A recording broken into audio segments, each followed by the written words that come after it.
Rapat rahasia di Kertanegara. Prabowo kumpulkan sejumlah menteri di malam minggu. Suasana berbeda terasa di kediaman pribadi Presiden Prabowo Subianto di Jalan Kertanegara, Jakarta, pada Minggu, 5 Oktober 2025, malam.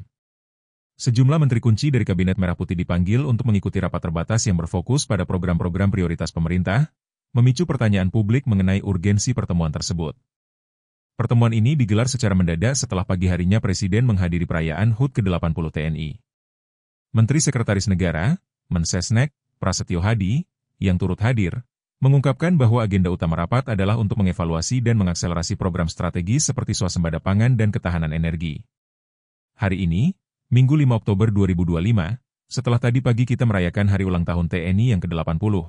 Seperti biasa, malam hari ini, Bapak Presiden memanggil beberapa Menko, Menteri Koordinator, dan beberapa menteri, kata Prasetyo Hadi kepada wartawan di lokasi.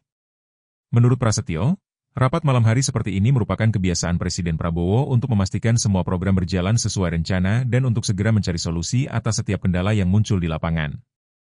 Download Tribun X sekarang, menghadirkan lokal menjadi Indonesia.